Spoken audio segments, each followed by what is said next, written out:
Hello and welcome back to your financial class. This is the third period of Investing 101. I'm your instructor, Andrew Arnott.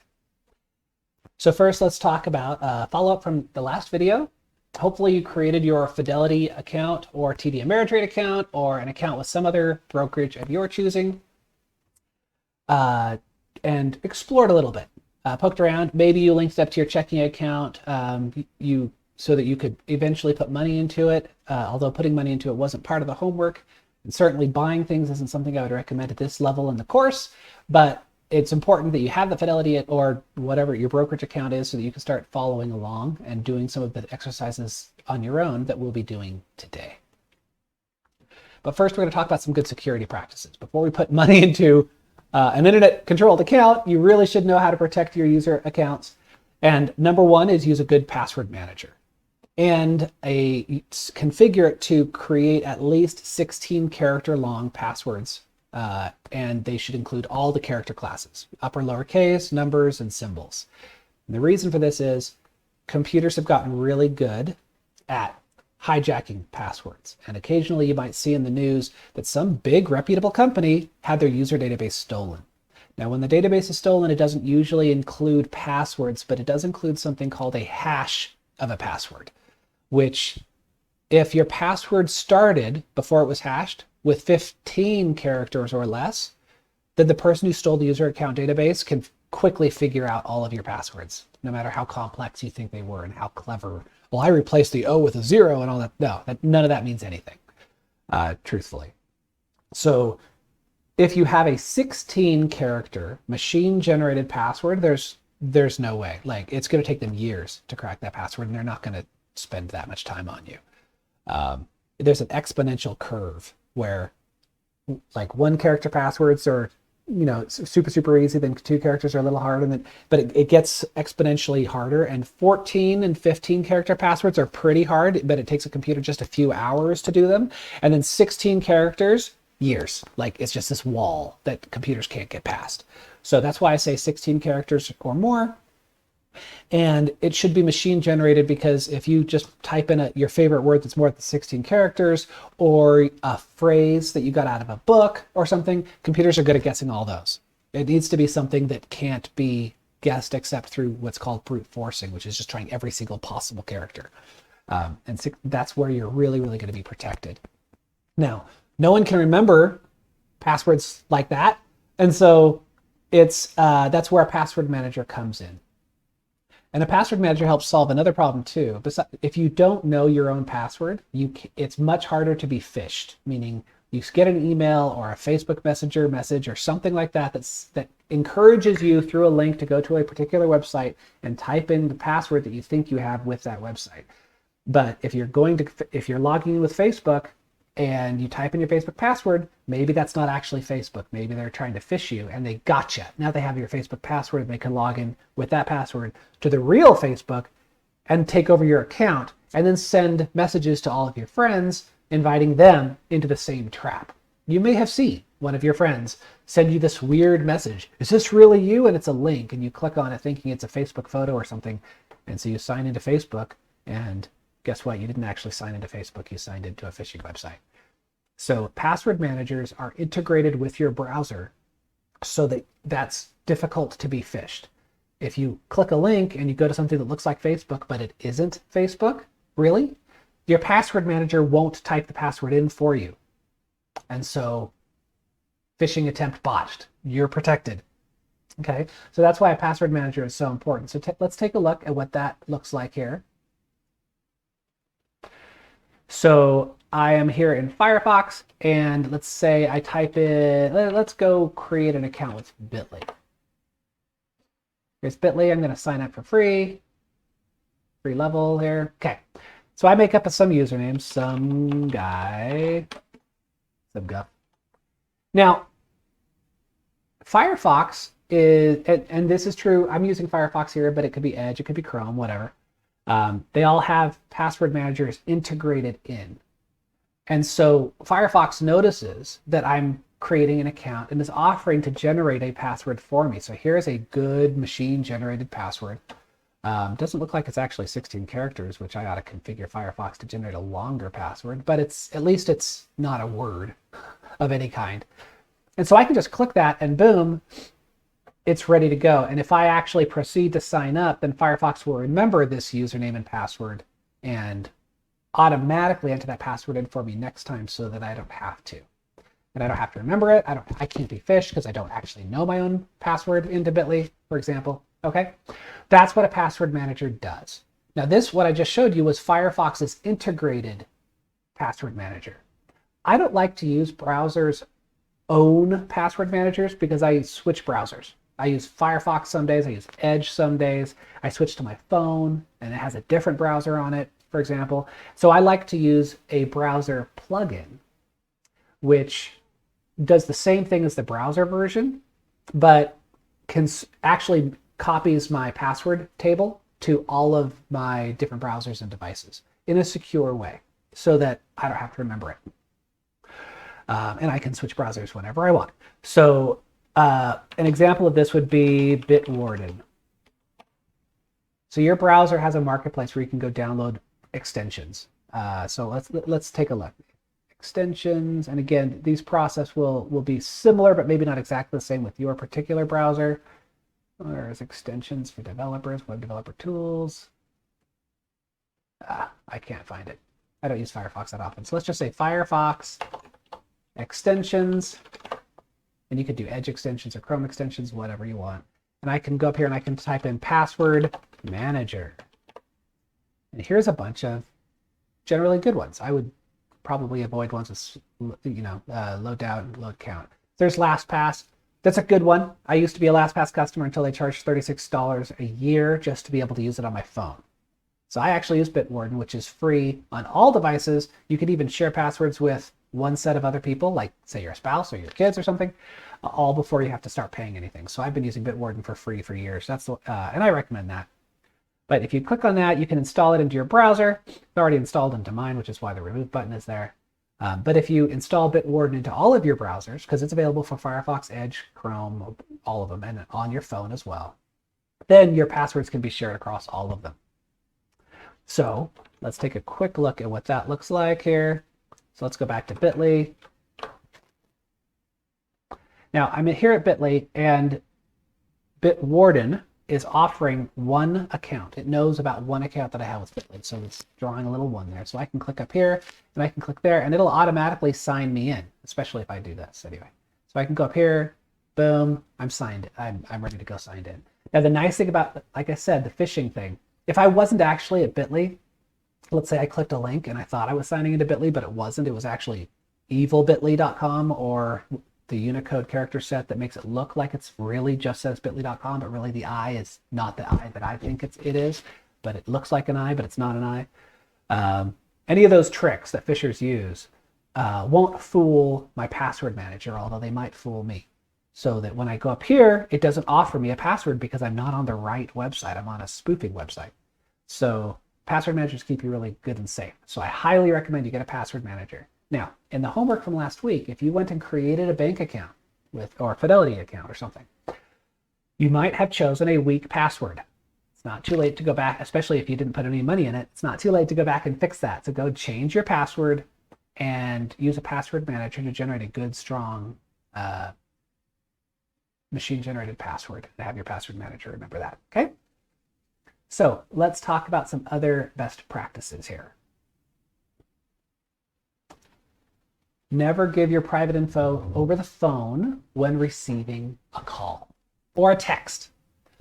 People will call up and claim to be from the IRS or from your bank or from who knows what, and they'll probably give you some sense of urgency, like you're going to lose all your money, or it's really important, your account has been compromised. That's a big one. They'll claim that your account is compromised and you need to give them your password or your credit card number or your bank account number or whatever right away so that they can secure your account. That's total bull, okay? If they are the bank, they have that information already. They don't need your password to secure your account, and they already have your account number.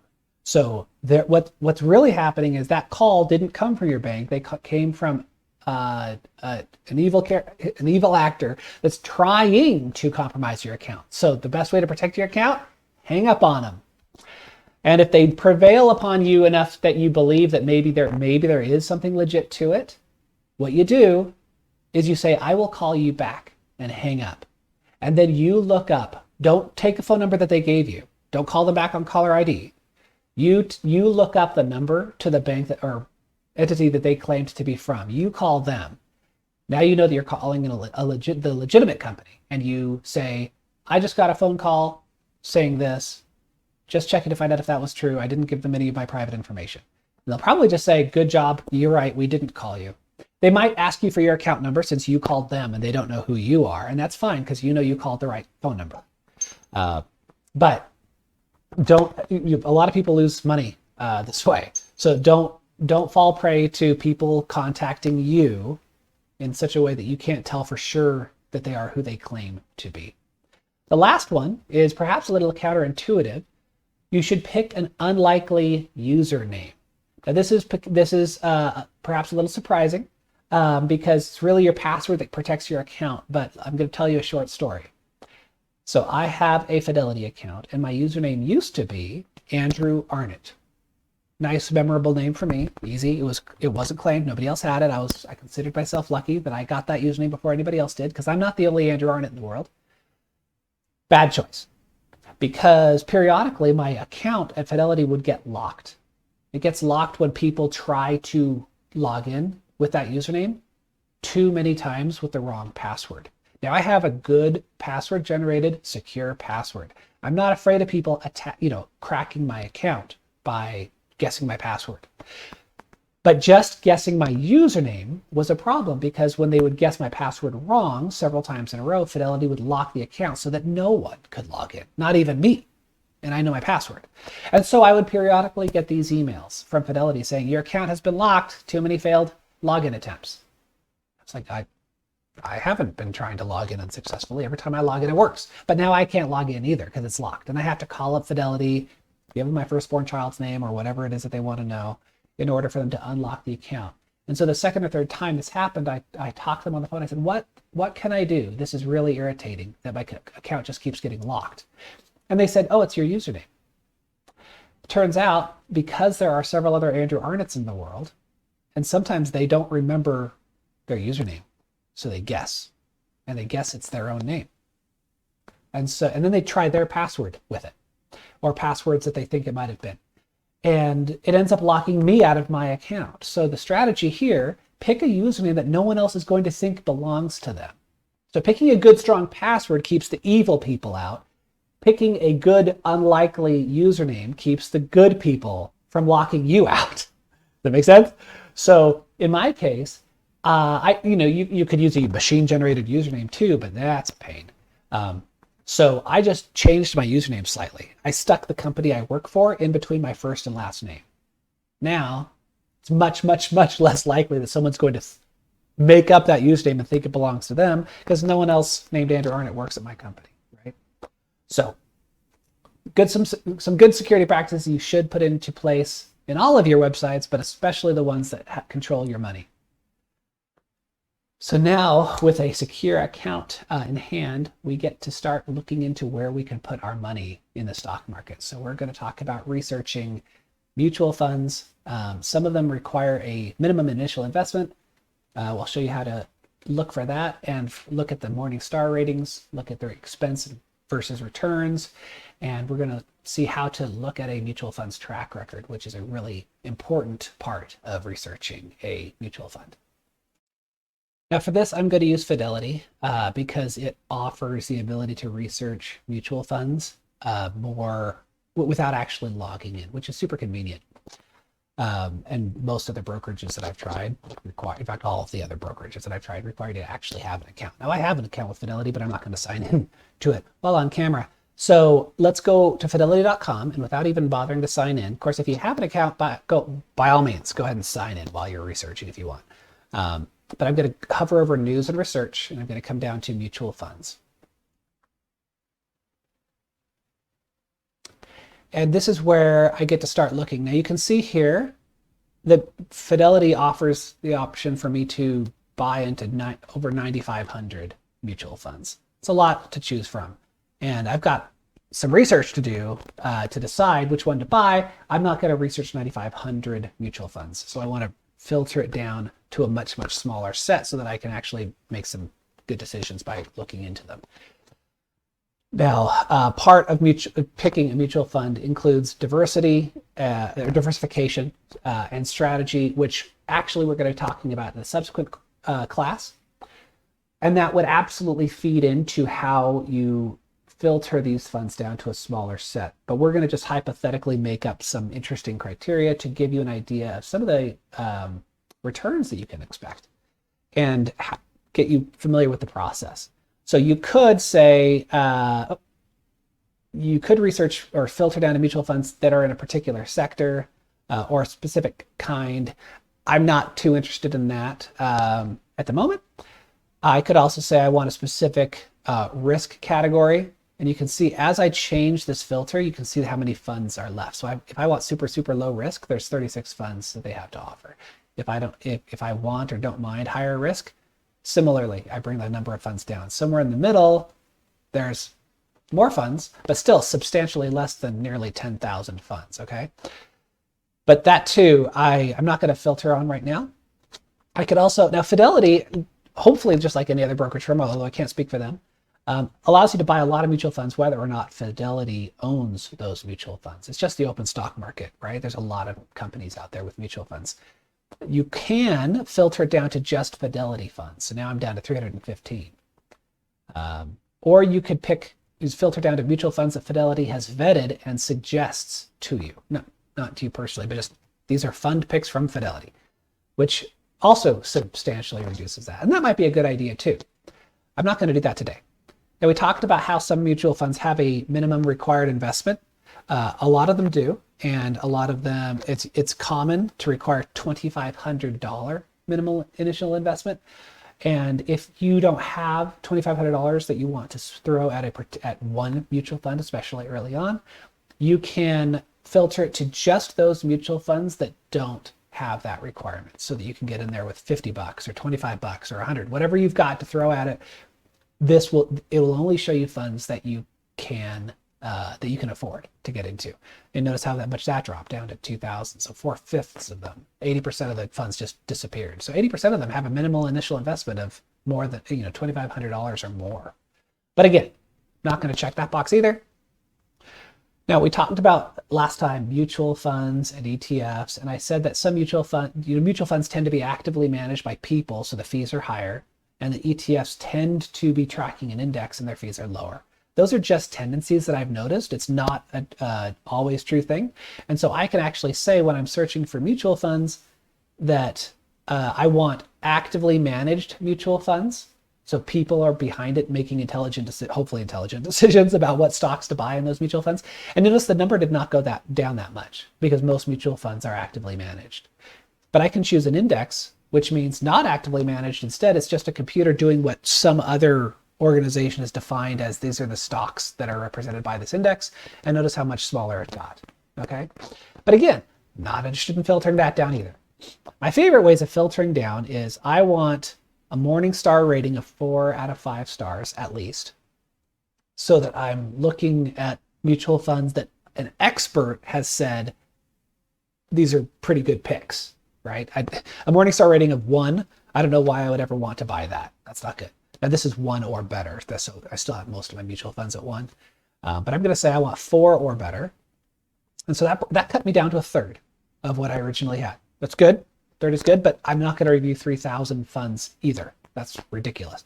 So let's say, hypothetically speaking, I want high returns. I mean, who doesn't want high returns? High returns sound good, right? And I also want, now there's actually an answer to that question when we talk about diversification, but again, we're just going with a hypothetical scenario. And let's see, expenses. Well, why wouldn't I want low expenses? What's wrong with that? Okay, well, of the mutual funds that are 4-star and better, high returns and low expenses, I have 62 results, okay? That's still more than I want to personally, that's pretty good. I actually wouldn't mind scrolling through and looking at 62 funds, but let's make it even shorter just for fun. Let's go to 5-star. All right, 48. All right.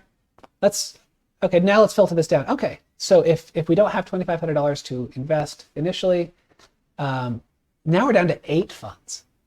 That's really palatable. So let's take a look at that. Let's just see what we have. So here are our 8 funds. And let's see what kind of returns we have on this. So we have lots of different columns here. 1 year means this is how much the fund has made in profit in the last 12 months. Not this calendar year, but the last 12 months, 1 year of time. And we can see that Fidelity Large Cap Stock Fund made 26% growth on its value in the last year. That's really, really good.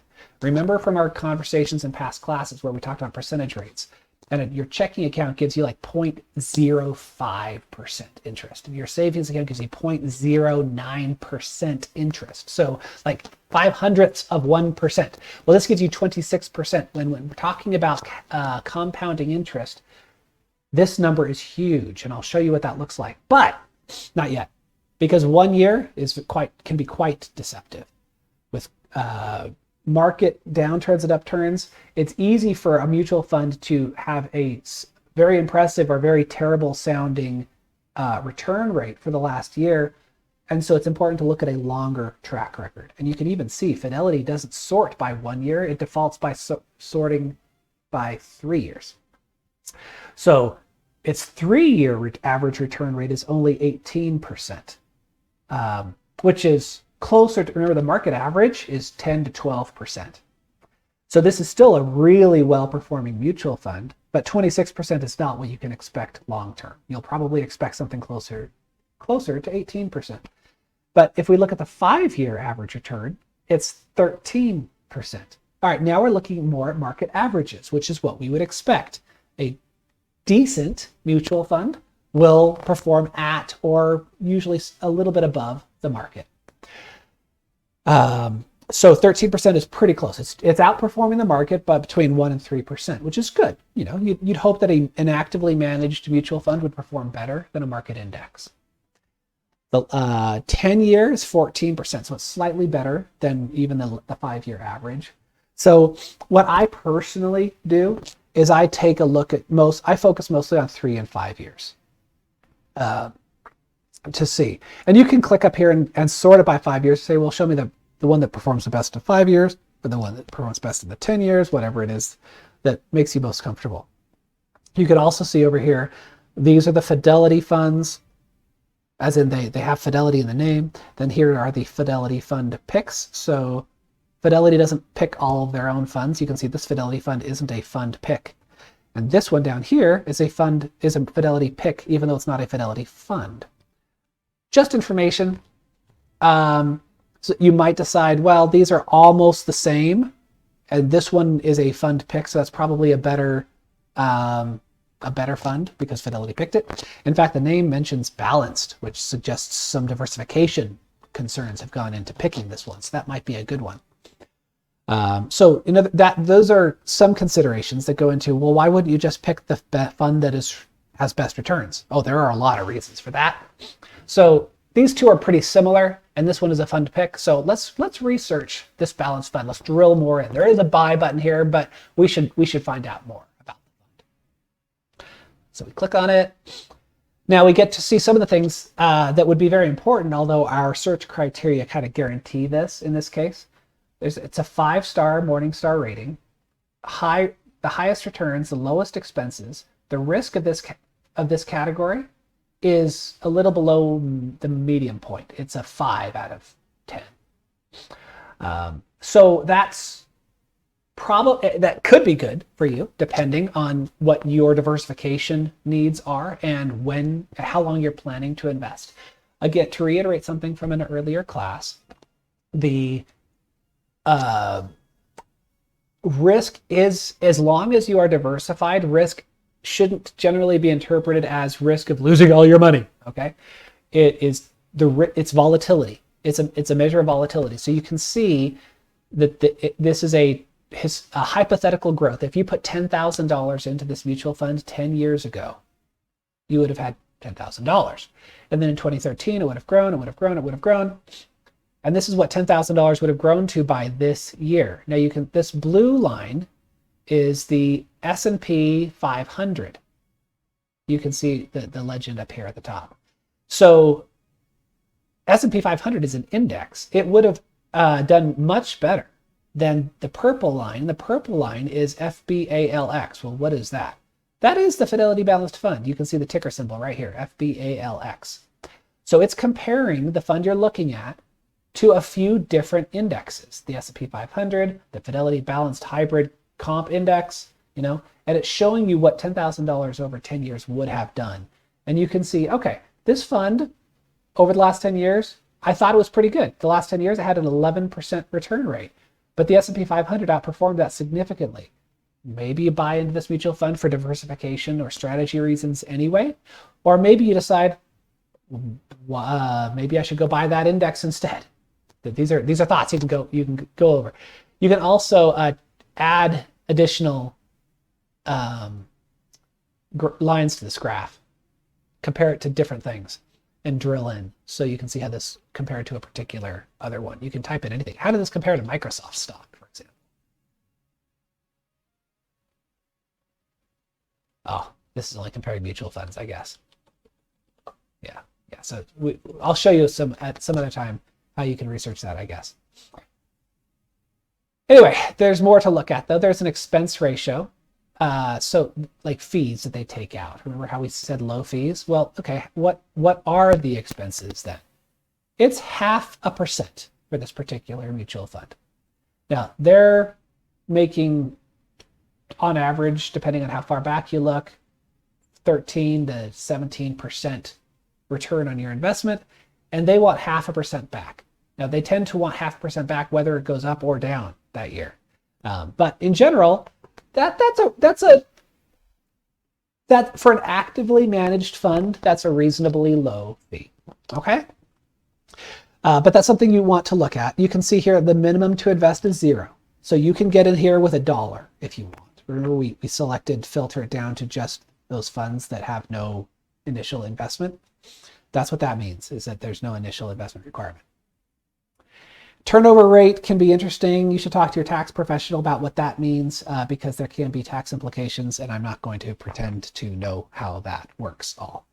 And then you can click these tabs and find out more details about how this is performed. Composition gets really interesting when you start thinking about diversification. But I will go just an inch deep into diversification right now to say this. Let's say you say, because we're going to talk about buying and holding multiple securities. And so you maybe say, well, I'll pick this one and I'll pick this one. Well, that might not be a good idea for diversification because often, depending on your search criteria and how you're sorting, the top performing mutual funds are similarly performing because they have the same holdings. So this the large cap stock fund, notice their number one holding is Microsoft. And let's say Exxon and Apple. So some tech and some oil, okay? A bank there. So let's go back. So this was Fidelity large cap, okay? Let's go back and click on the other one next to it. Let's do balanced fund. Now this may or may not make the point. Yeah, this is a totally different kind of thing, so it's harder to see. Domestic equities, that could be Microsoft too, but they're not as expressive in the same way. So let's find something else here. Let's try Fidelity Puritan. Okay, well, there you go. We'll compare two different ones. The point is, two mutual funds that you might choose might have a very similar allocation. And so maybe if two mutual funds both are high in one particular element, then diversifying by buying two different mutual funds that are made up of the same holdings isn't really diversifying for you. So if one particular sector in the market takes down, all of your mutual funds that have that as a significant holding will also go down. And part of the point of diversification is when things go down, you might dip a little bit, but not as much because you're invested in other things that aren't going down at the time. Okay. So that's something else you should pay attention to. But again, we'll get more into diversification in a subsequent class. But now let's go have fun by changing the search criteria. Because remember, let's first actually stop over at Excel. Now you may remember this from a prior class. And this is set up with the average checking account interest rate, where after 30 years, if you put in $50 a month for those 30 years, you'll have saved $18,000 and you'll have $100 to show for it in free money, which is piddly. In fact, because of inflation rates, you actually lost buying power. You didn't gain anything. And then we talked about how the stock market can give you, say, 10%. Now this is the total balance of your account. This is how much you actually put in. So you still put in only $18,000, but now your account has almost $100,000 in it. That's much more compelling, right? And if we do 12%, which is the average return in the stock market, depending on how you measure it, now we've got $144,000. That's looking even better.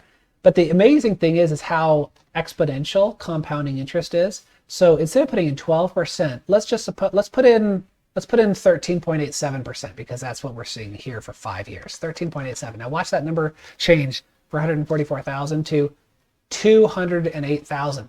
We only went up 1.8%, but we jumped up like $60,000 in free money.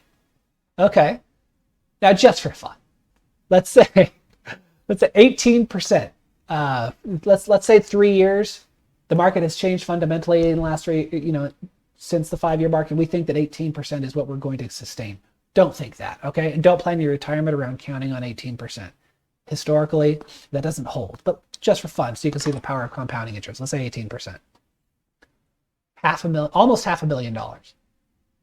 And you still only saved $18,000.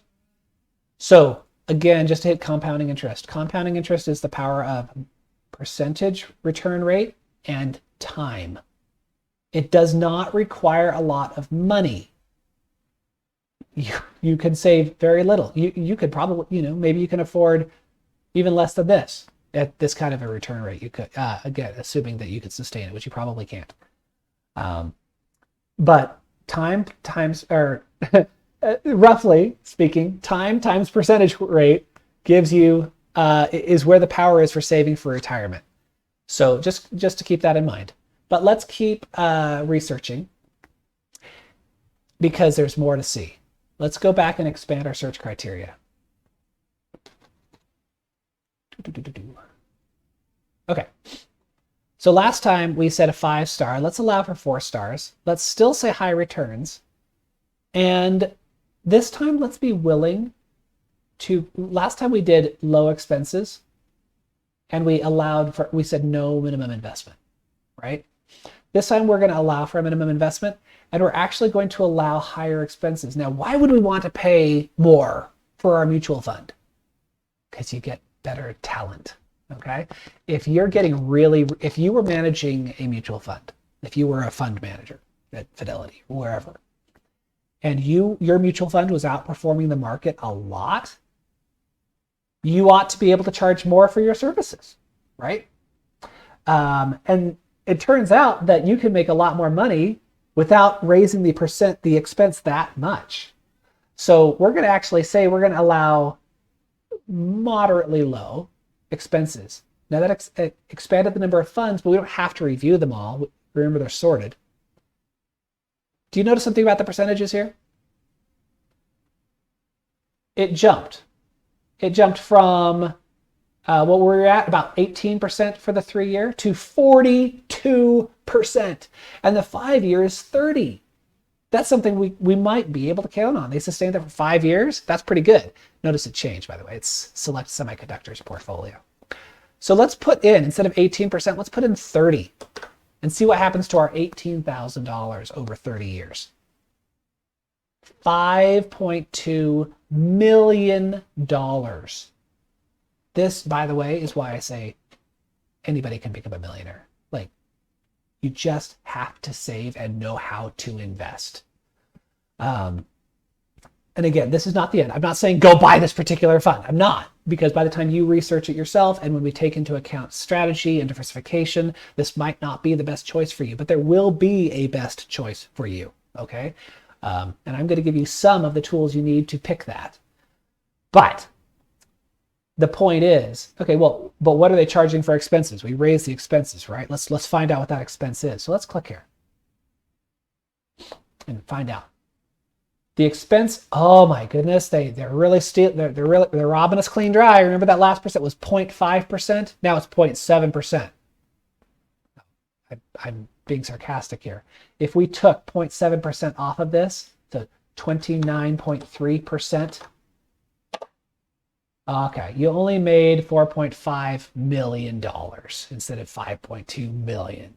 You know, that's totally, my point is, paying the expenses for this fee, for this mutual fund, is totally worth the increased return rate you're getting. So don't overly fixate on low expenses, because the expenses can totally be worth it, okay? So you might ask, well, what can I get if I pay high expenses?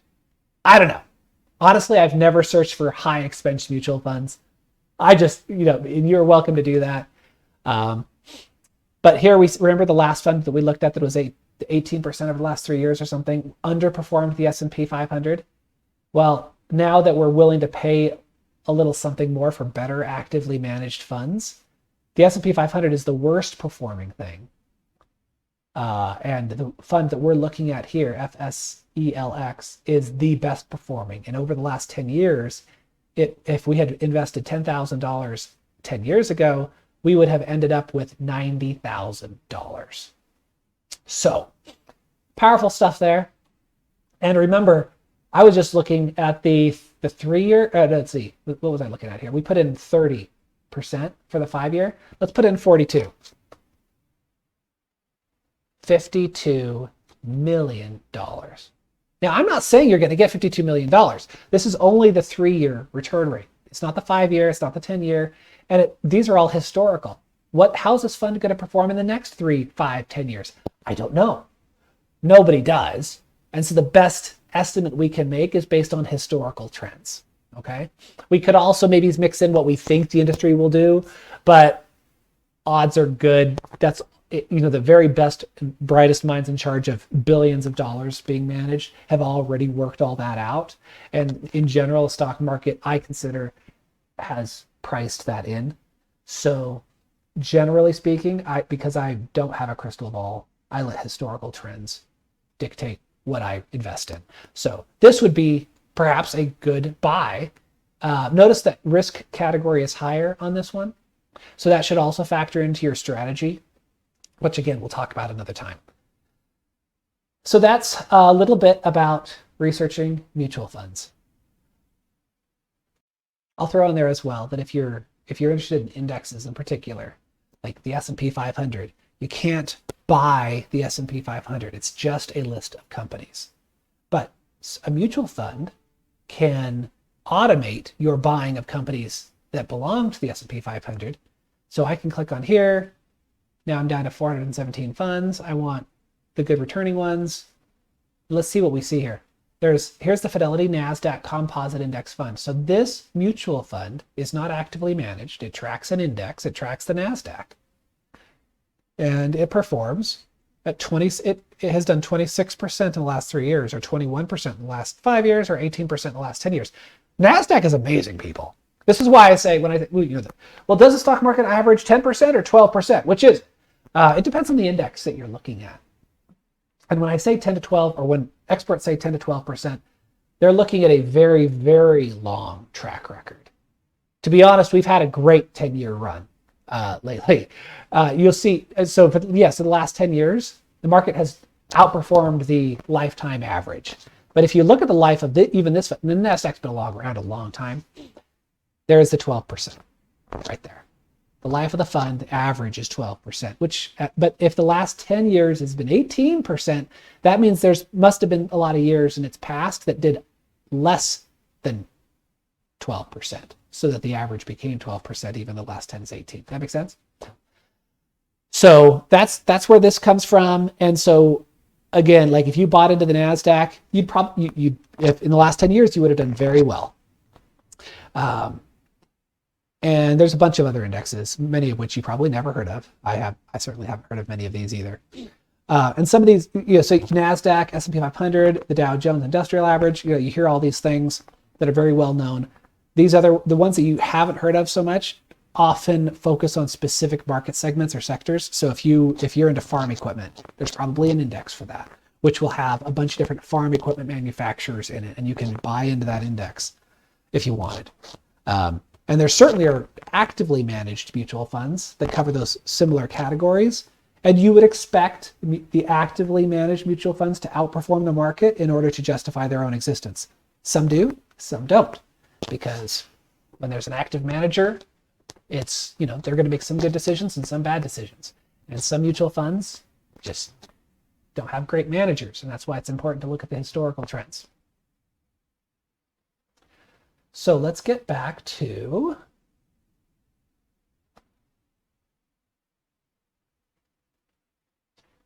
some qualifications for doing this yourself. You need a cool temperament. And by that I mean you need to know, you need to buy and set, like you need to decide when you're going to buy and the frequency of it, and you need to decide in advance when you're going to sell, or just decide that you're not going to sell for the foreseeable future, rather than panic selling when the market goes down. Did you notice, in fact, let's go back and take another quick look at this. If we look at this one, we didn't point it out, but it wasn't always nice, rosy trends, right? In 2020, had a bad first quarter, terrible first quarter.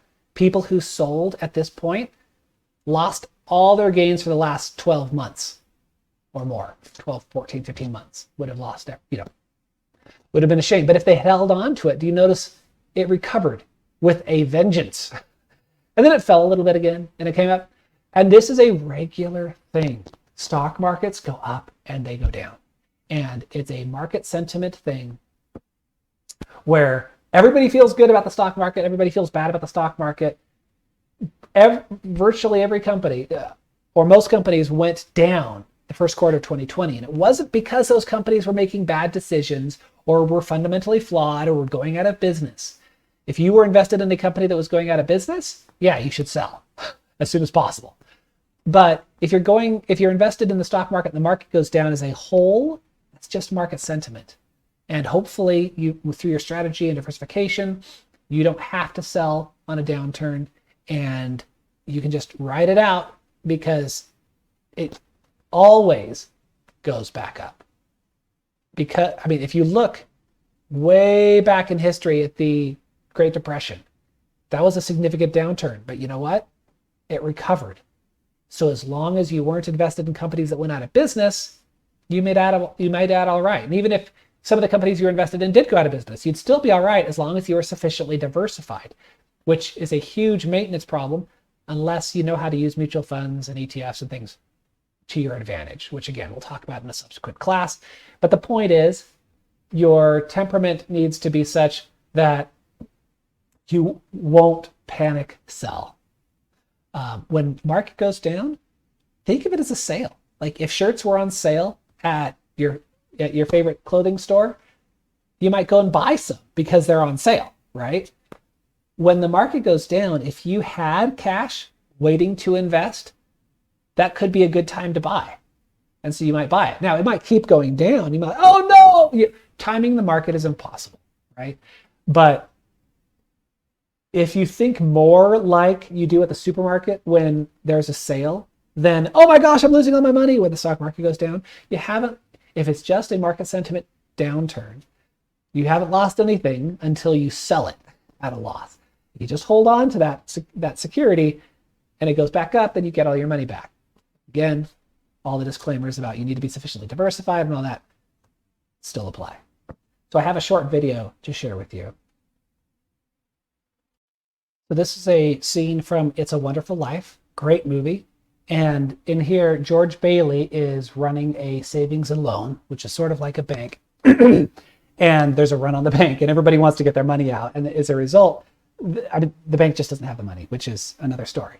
But they're panicking because the value of their shares in the savings and loan is in dire question. Everybody thinks that, and there's a rich actor, all these people are poor.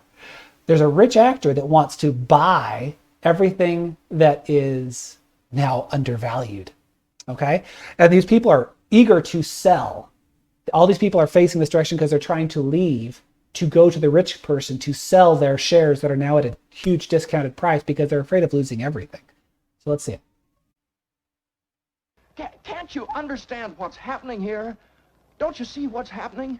Potter isn't selling, Potter's buying. And why? Because we're panicky and he's not. That's why. He's picking up some bargain. Now, we can get through this thing all right. We've got to stick together, though. We've got to have faith in each other. Okay. So that's the extent of the relevant portion. Now, in his case, he was saying we got to stick together because it's a small town investing in one savings and loan, which is their form of a bank. You might hear people saying, "Don't sell, you'll crash the market even further." They don't have your best interests at heart. If you make your own decisions.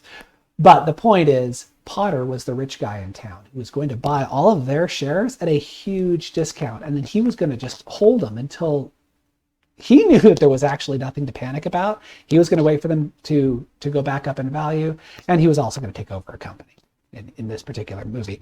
But the point is, don't panic sell. You'll make terrible decisions for yourself. Okay, so the homework for this time is to research a few securities of your own. Could be mutual funds. You might branch out. If you create an account with your brokerage, you can probably research ETFs, find out something about that. You could look at stocks. Again, I don't recommend generally buying individual stocks, but you could research those.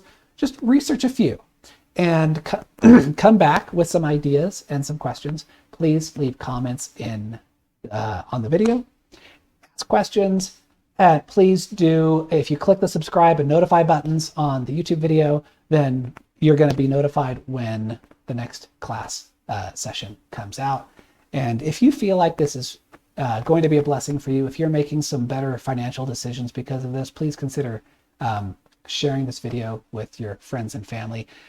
This is just something I'm doing to try to share some of the blessings that I've had from wisely investing my money, and I want to share. I want as many people to be aware of what they can do with the power of compounding interest, making smart investment decisions. Again, even if your friends and family don't make that much money, you saw what you could do with $50 a month. Depending on how you invest it, even $25 a month. Like, the point with compounding interest is it's not how much you put in a month, it's interest times time. So the very best thing you can do for your friends and family is encourage them to learn more about investing, because whatever their state of finances are, they can be improved, whether it's $5 a month, $10 a month, or $500 or $5,000 a month. If they're investing it wisely, that's better than just sticking in a savings account somewhere. Again, modulo the strategy and diversification, which we'll talk about. But I really hope you find this useful, and look forward to talking to you next week.